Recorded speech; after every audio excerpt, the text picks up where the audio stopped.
Babia Góra.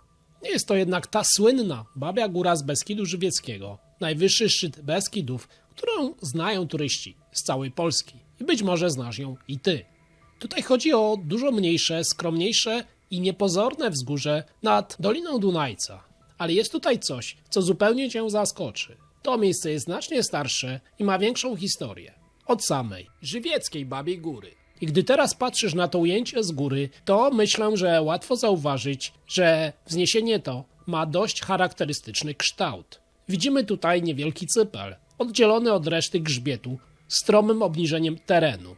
Niektórzy twierdzą aż do dzisiaj, że jego zarys przypomina kształt sylwetki siedzącej kobiety, gdyby spojrzeć z dołu na ten cypel. I właśnie to stąd kiedyś, według jednej z miejscowych opowieści, miała narodzić się nazwa tego wzgórza. Dawniej ludzie często nadawali wzgórzom i skałom właśnie nazwy związane z postaciami lub ich hipotetycznym wyglądem. Jeśli jakieś miejsce przypominało ludziom ludzką sylwetkę, bardzo łatwo mogła stać się taką Babią Górą. I częstokroć robili to Słowianie. Ale jednak w tym przypadku z tym wzgórzem wiąże się kolejna historia. Bo według przekazywanej w okolicy opowieści przed wiekami na szczycie góry miała mieszkać samotna stara kobieta. Mieszkańcy pobliskiej wsi przychodzili do niej po radę czy też pomoc. Ta zaś zawsze im pomagała. Zatem z czasem zaczęto nazywać ją po prostu Babą z Góry. Czyli po raz kolejny mamy Babią Górę. To jeszcze nie koniec tej legendy, bo według miejscowej tradycji wiele setek lat później, dokładnie 500 lat później, w rocznicę jej śmierci na szczycie wzgórza ustawiono krzyż. Miał on przypominać o historii, która przez setki lat była przekazywana wśród ludzi mieszkających w tej Dolinie Dunajca. I tak, podobno owa stara baba miała żyć jeszcze w XV wieku, czyli w średniowieczu. I tu pojawia się kolejny ważny wątek. Jest to opowieść o średniowiecznym zamku.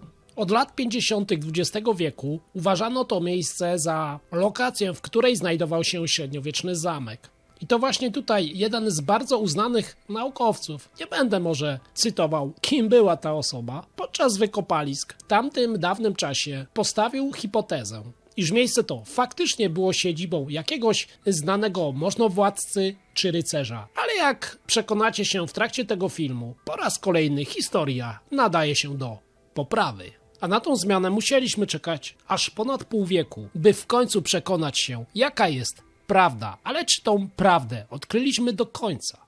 Zapraszam dalej. Hejo, witam was z kolejnego grodziska. Dotarłem w końcu na miejsce i wiecie co? Chodźcie, zobaczycie go razem ze mną. Ruszamy na górę.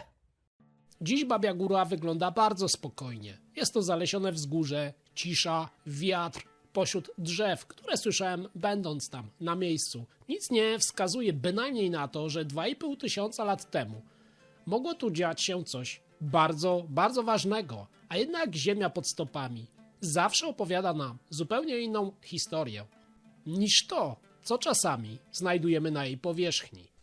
Patrzcie tylko tutaj. Zastanawiam się, czy to są właśnie nie pozostałości tego celtyckiego gwarowania. Kiedy naukowcy całkiem niedawno zaczęli przyglądać się temu miejscu ponownie, okazało się, że ludzie pojawili się tu już około VI wieku przed naszą erą. Ale na jak długo się tutaj pojawili? Zapewniam was, że nie była to krótka chwila. Na zboczu wzgórza powstała osada. Powiem wam tak, byłem już w paru miejscach na świecie i widziałem podobne rzeczy, też w Polsce i za granicą. Czyżby tutaj też mamy taki przykład, gdzie lokalny gospodarz wykorzystał sobie to, co było kiedyś prehistoryczne. Ktoś kiedyś wyciął tu las, karczował te wszystkie krzaki, uprawiał pola, a tym razem wiemy to na podstawie rzetelnej nauki, bo w próbkach ziemi widać to bardzo wyraźnie. Nagle ubywa pyłków drzew, a pojawia się dużo więcej pyłków zbóż. To jednoznaczny znak. Wokół zaczęły powstawać pola uprawne. Ale dlaczego? I czemu? Właśnie tutaj. Przecież Karpaty nie były wtedy żadnym centrum świata, były okropnymi peryferiami. Z punktu widzenia jakiegoś rolnika późnej epoki brązu czy początków epoki żelaza, były raczej trudnym miejscem w ogóle do sensownego życia. Gleba gorsza, pogoda surowa, doliny wąskie. I mimo to właśnie w tym czasie w różnych częściach Karpat, naszych Karpat, zaczynają pojawiać się niewielkie skupiska ludności, jakby ktoś nagle zaczął okupować te miejsca. I tu jest właściwy dopiero początek tej historii. Ale musimy spojrzeć na to po raz kolejny znacznie szerzej. Chociaż początek tego osadnictwa przypada na VIII wiek przed naszą erą, to dopiero później dzieje się coś znacznie ciekawszego.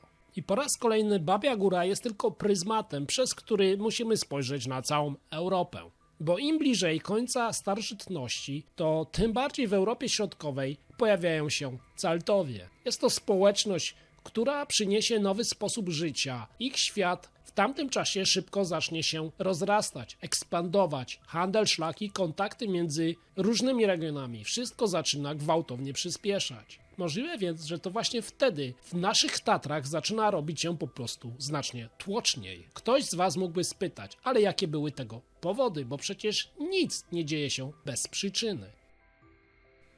Możemy założyć, że jedna z możliwości była taka, że ludzie zaczęli przenosić się w góry.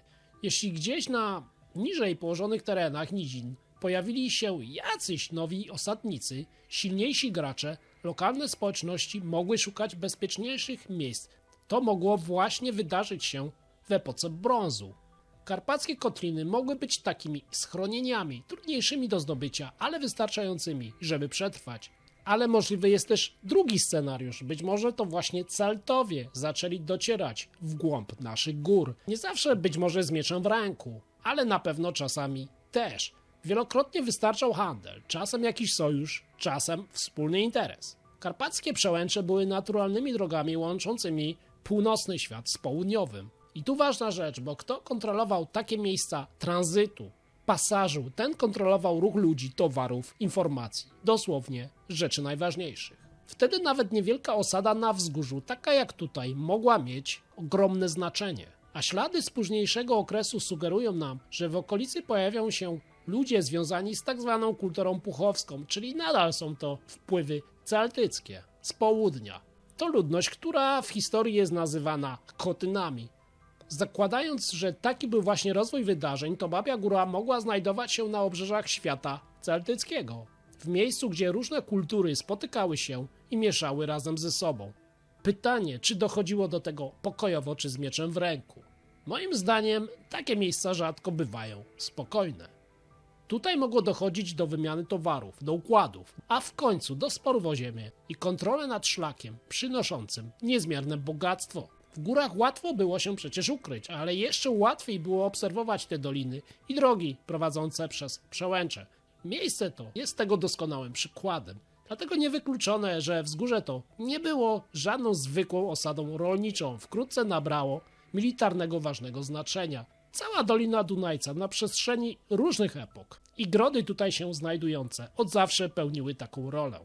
Dlaczego Babia Góra miałaby jej nie pełnić? Do tej pory przez wiele lat sądzono, że wzgórze to było po prostu miejscem, które w średniowieczu zostało przekopane i kompletnie zdewastowane. Dlatego starsze ślady ludzi tu przebywających zniknęły. Ale kiedy po latach ponownie zajrzano do materiałów z dawnych wykopalisk, nagle okazało się, że historia w ogóle się nie zgadza. I to nie pierwszy przecież chyba już raz. Tysiące fragmentów czy innych przedmiotów z Babiej Góry układają się w wyraźny, inny obraz niż do tej pory sądzono.